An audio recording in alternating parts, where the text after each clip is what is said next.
status, it remains the same. Still on VAT. Under the VAT Act, some goods are exempted: books, medicines, and unprocessed foods like yam. During the regional enlarged management meeting, some clarifications came up. The VAT Act exempts books from charge VAT. And at the same time, the VAT Act stipulates that all contracts of supply are chargeable because of value added. In a situation whereby a company supplies books to the government, state government, for instance, and we know the due process doesn't allow a government official to pick cash of certain volume to go and purchase these books across the counter, and those books are exempted items. What do we do? Because we have companies writing to us, they are supplying books to the state government, and the state government naturally deducts VAT from those books. But the companies are arguing that supply of books are non-VATable items. They are exempted, Section 42 of the VAT Act. When a good is exempted, what does it suggest? It means VAT will not arise on the transaction. That's the meaning of exemption. And who is being provided the relief is the consumer, not the contractor. 1995, when we came out with our circular, the circular says every transaction, once a payment voucher is used. And so that was the standard then. So whether it covers exempted goods or taxable goods, VAT will be imposed. In 2008, management took a different position.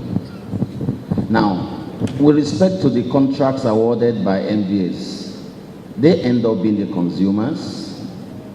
They are the ones who engage contractors to supply exempted goods like yam, and it's like it happens in the prisons.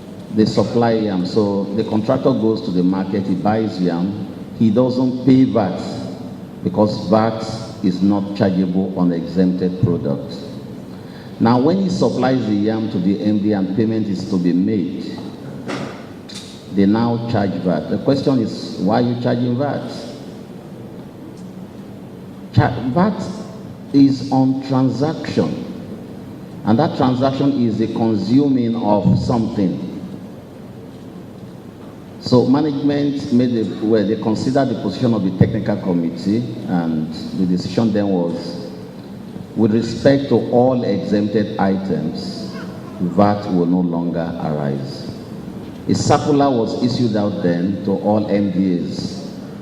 I'm not sure there's any MDA at the Federal Capital Territory paying VAT on exempted goods. So I will not also expect, and I remember we copied the tax controllers also to note. But you see, the problem here is the MDAs do not seem to understand or know that they are the consumers and they are the ones who are paying VAT. The reason being that in most cases, VAT is not reflected as an additional charge on the supply. If it were, and they know that they are the one paying the value plus the VAT element, they will probably resist. So you have a responsibility to continuously educate them. What happens today is they award a contract and they just take 5% when it is time to pay to the contractor. So it is the contractor who is suffering that charge. It shouldn't be the contractors who will lose that 5%. It is the ministries that should have paid, but because we're saying VAT does not apply on exempted goods, they also should not pay.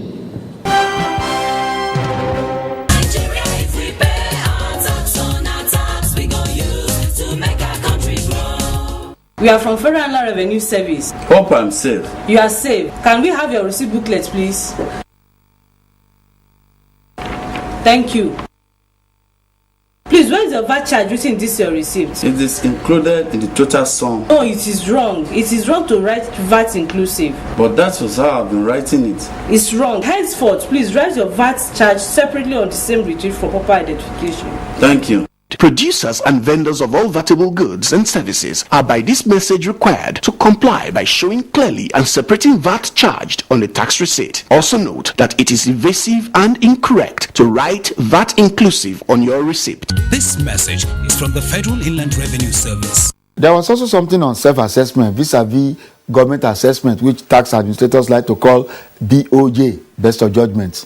Since the management is now moving toward achieving 100% in the self-assessment compliance, now there is let's say example, a company has 2 years outstanding returns and now come forward to obtain the tax clearance.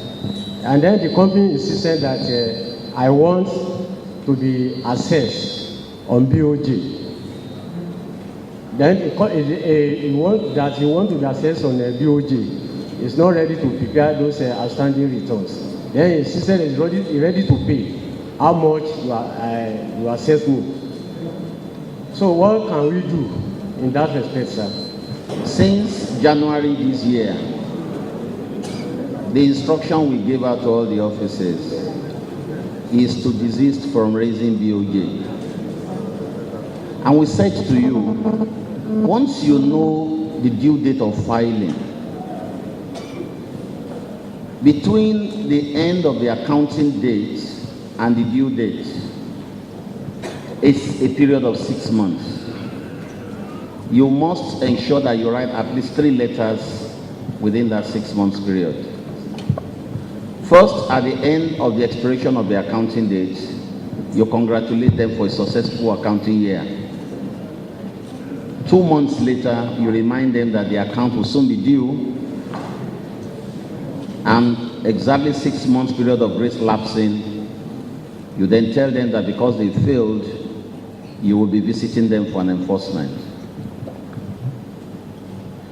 We're saying now that we want to have in place a participatory administrative assessment. You want to raise it together. You don't want to sit back in your office and be imagining that that's the income the man has made. When you visit him at the end of the 6th month, you're going with the mind of taking possession of all the accounting books or relevant records that he has in his office. But that's an enforcement action. I'm not going there to seal up. We will seal up, but first in first. They are trading. They are issuing receipts. Those are the things you will pack. When you are conducting an enforcement action, don't go alone. And we have always said that to the ROC to ensure that when our officers go out, pick people from all the relevant units. You take possession of the records. When you finish raising an assessment, which you call administrative assessment, based on the incomplete record, you're going to show it to them. We're seeing together, this is the turnover I've been able to establish against your company. He can't say no. He can't say it's not true. Okay, if he doesn't agree with you, let him bring all the bank statements. You are doing it together.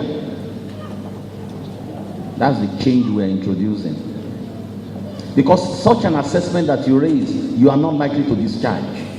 That amount must be paid. It must be enforced fully. That is for a current assessment. Now the young man is saying a man has failed to file returns in the last 2 years. What are you waiting for? You go there and combine both the current with the arrears. The important thing is for you to be able to establish assessment for the 3 years. When he hasn't given you information, what right does he have to ask for BOJ or tax clearance certificate? Now you know there is no hiding place for tax dodgers. On enforcement, which is the flip side of self-assessment. There is no way we won't use enforcement, but we have to use it within the law.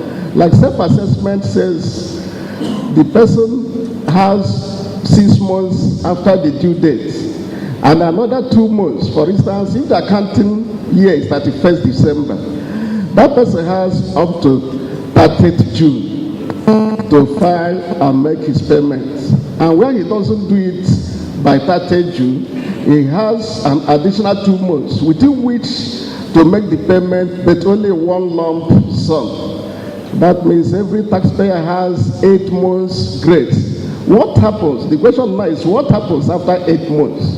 The person didn't file, he didn't even prepare account, and we know that the person is doing business very well. So it is then enforcement comes in. So there is no way we can do now without enforcement.